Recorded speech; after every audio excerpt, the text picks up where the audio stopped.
Bună ziua, prieteni, și bine ați venit pe canalul nostru. Eu vreau să fac o ciorbă de perișoare, dar nu fac multă. Dar aici am oase din astea de vită și vreau să le pun aici, să le fierb. Că le scot afară, că sunt numai mult pentru gust. Ce-am pus atâta apă, nu știu. Mai mult pentru gust. Punem sare și le lăsăm să fiarbă, le spumăm. Și după aia vă arăt eu când fac perișoarele.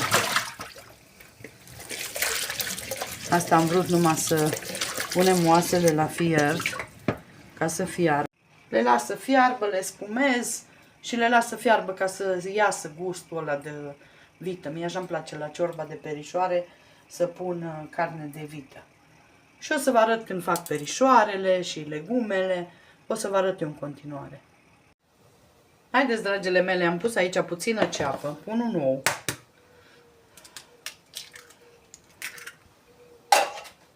Așa, punem sare, pun puțin pătrunjel, boia, ca să aibă o culoare faină. Am spălat aici puțin, cam o lingură de orez. Așa, am spălat, amestecăm bine.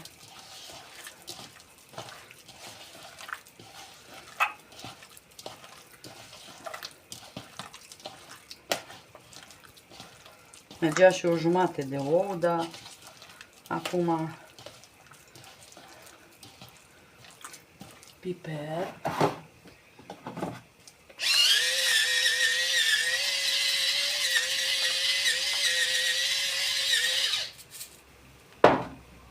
Așa. O să gust eu de sare, să vedem dacă e destul.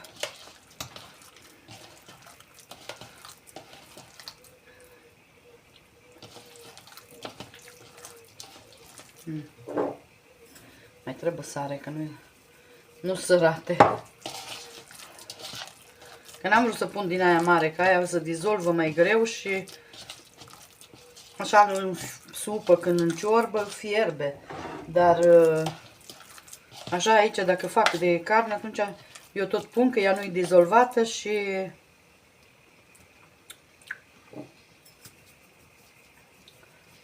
bun, acum ajunge. Și ce pun eu aici, ca să nu le mai dau prin făină, pun puțin pesmet. Mă uitam afară că iar a început vântul ca nebunul.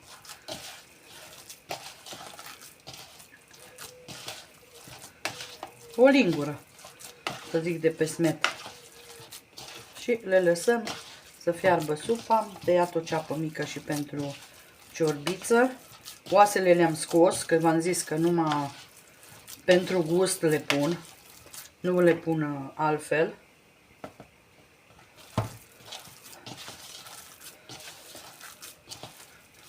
Numai pentru gust, că doar nu este grăsime pe ele. Adică este grăsime pe ele. Și restul îi le dau la maia să le roadă. Ok. Deci perișoarele noastre sunt gata. Acum le lăsăm să stea un pic.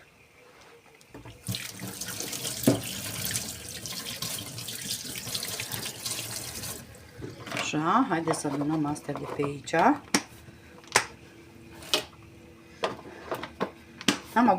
N-am avut de mult ciorbă și eu v-am zis, dacă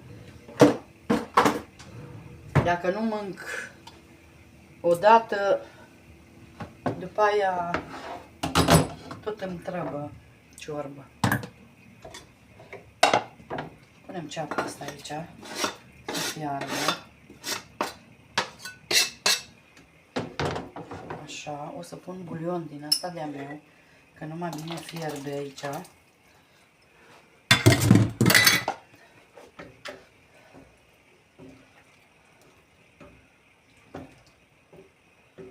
Are un gust, cred că, super bun de la Vedeți ce grăsime am lăsat deasupra. Și o să-mi aduc legume congelate.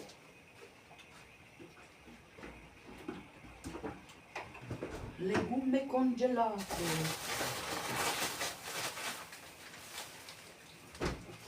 Am legume din astea extra pentru ciorba de perișoare.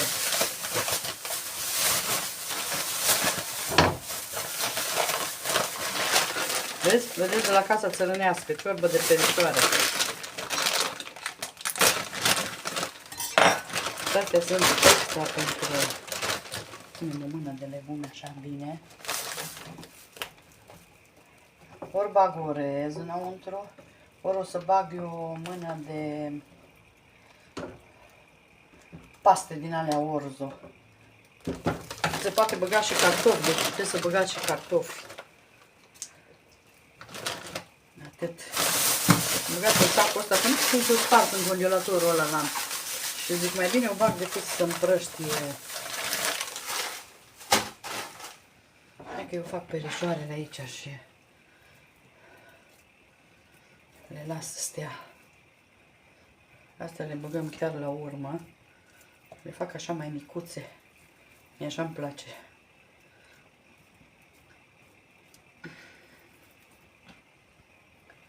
Eu le mai dau altă dată și prin făină, dar nu-mi place că parcă se face prea groasă ciorba. Vezi? Am zis că nu fac multă ciorbă. Avem 2 zile, maxim. A 3-a zi, clar că nu mai mâncăm.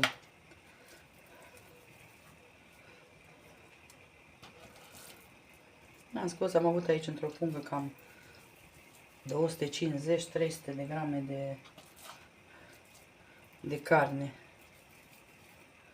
Și zic ajunge pentru o ciorbiță. Nu pun smântână în ea, îmi pun numai când servim.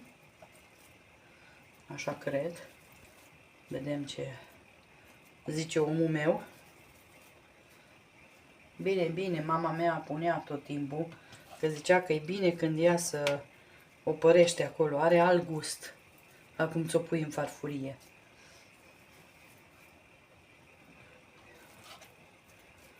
Nu iasă multe, dar destul.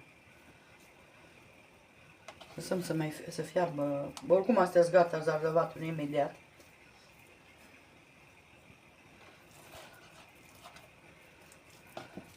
Că astea congelate imediat fierb.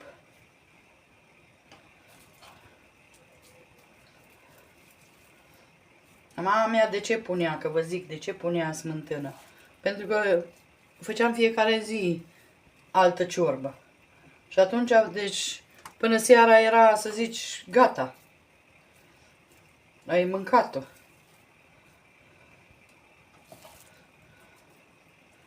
Nu știu înainte cum putea lumea fără astea, frigidere. Nu pot să-mi dau seama. Noi acum suntem morți fără frigidere. Uite, am scos câteva. Suficiente.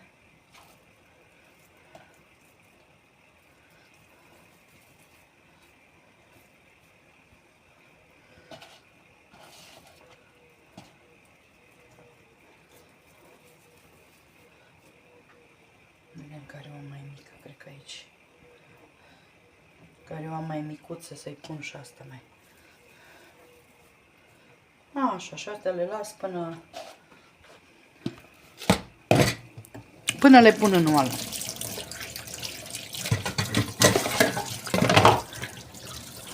Haideți că revin eu. Haideți să vă arăt. V-am zis că ieri îmi scot prazul din grădină, că trebuie să mare costel ca să dăm cu soluție din aia pentru viermi și alea pe pământ, că numai bine o lună trebuie. Și mi-a scos prazul și acum bag și la ciorbă un pic de praz să fiarbă. Vedeți ce gust bun are dacă băgați. Și acum băgăm perișoarele.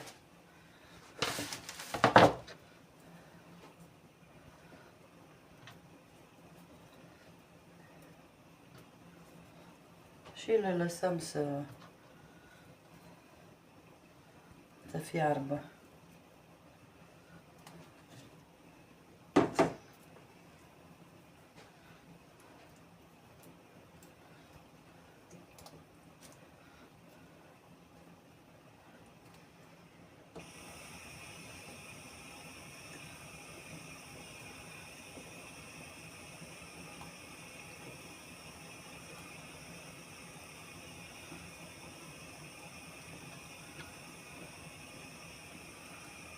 Așa.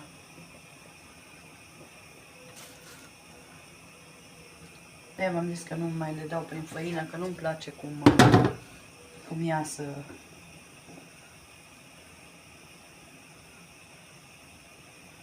Mai am eu și bucăți de carne, că am mai curățat de pe oasele alea puțin. Dar pe aici am paste orzo, o să bag. Nu știu, aici e spartă cumva. Mai un pic să fiarbă perișoarele, bag aici puțin leuștean, îl bag tot de aici, că mai am acum din ala uscat. Tot am ținut de el ca să...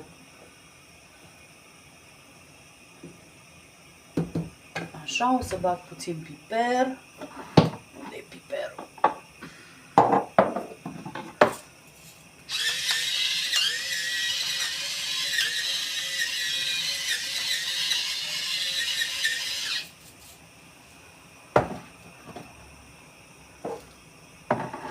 Așa.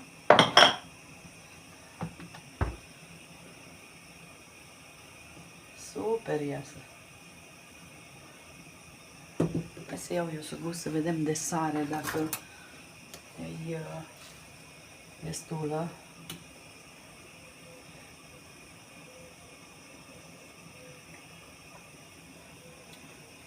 Suficientă. Nici nu mai trebuie. Și acră e destul. Da, cred că o să fac eu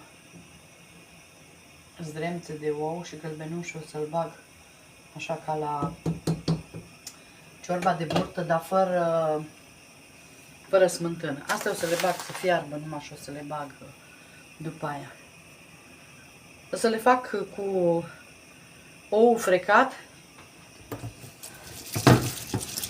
și pun ciorbă, ăsta păstă el și să fie așa, dar nu bag smântână. Adică nu bag smântână numai din cauza asta că noi nu mâncăm toată într-o zi și atunci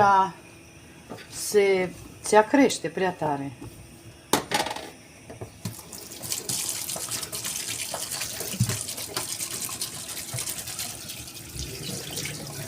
Haideți că revin, le las să fiarbă vreo 20 de minute, nu trebuie mult lăsate. Și după aia vă arăt. Dau mai încet focul ca să... că ele fierb așa încet. Fierb. Și bag o mână de orzo din ala și mai las 5 minute și gata. Ok, revin. Haideți să punem acum pastele orzo. Nu pun multe, că nu vreau să o fac groasă. Atât. Perișoarele noastre sunt fierte, să știți. Așa.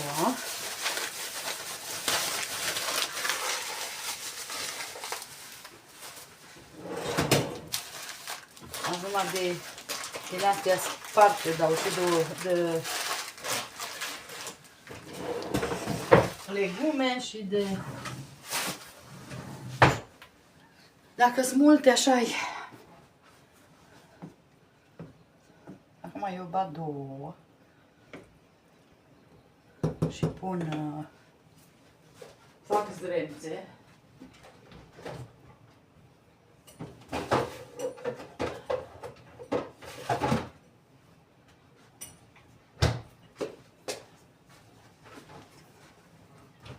Arăt eu imediat ce fac.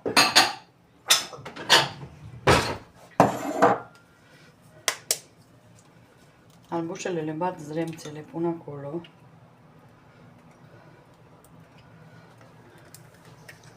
Și gălbenușele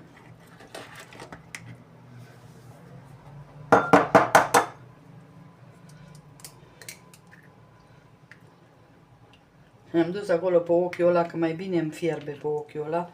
Ăsta mare fierbe prea tare. Așa. Bat un pic...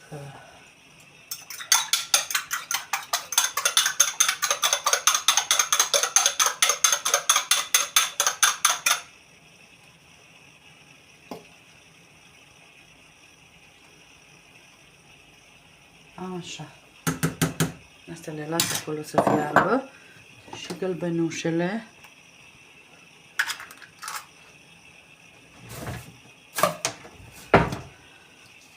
O să pun puțină vegeta.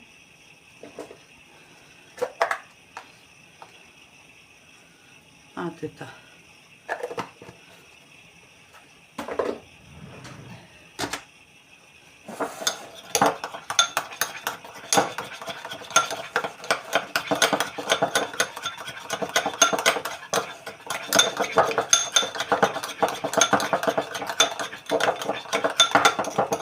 Așa, și le bag acolo peste.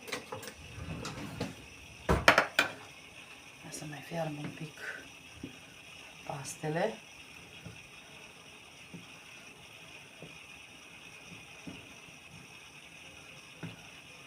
Perișoarele sfierte.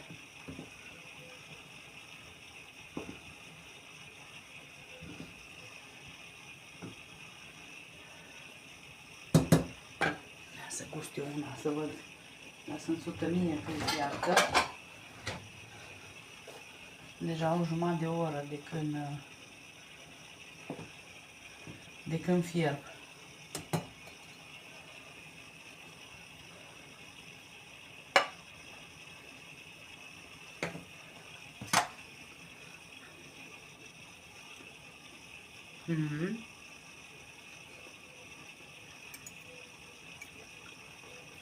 Ce gust bun are.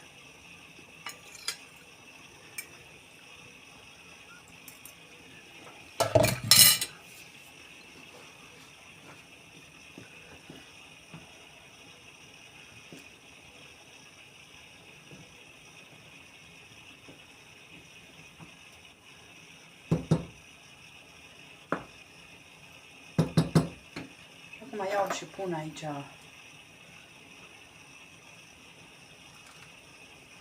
din ciorbiță.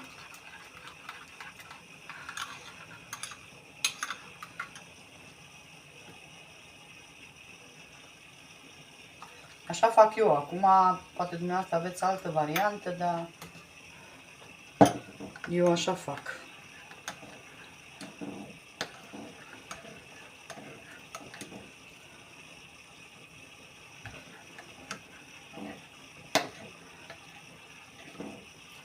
Așa și o torn peste.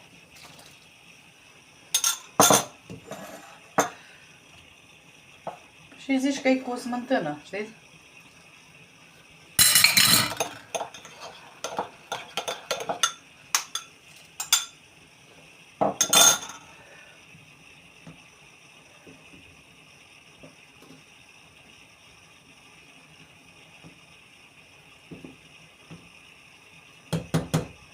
Mai lăsăm 2-3 minute și gata.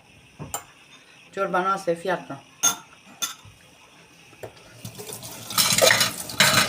O să pun eu acum leuștean. O să pun leuștean din ăsta uscat.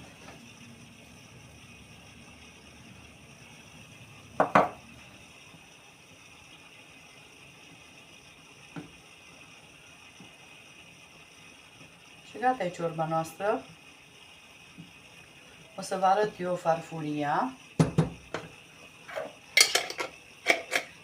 O las un pic să stea cu capac și vă arăt farfuria, să vedeți. Și o să revin cu rezultatul final.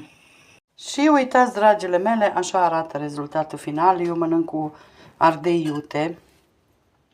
Deci a ieșit o bunătate. Uitați ce faină. O bunătate de ciorbă. Dacă vreți să o faceți, vizionați videoclipul și acolo vedeți modul cum am preparat-o. Noi vă mulțumim și vă dorim o zi minunată. Bye, bye!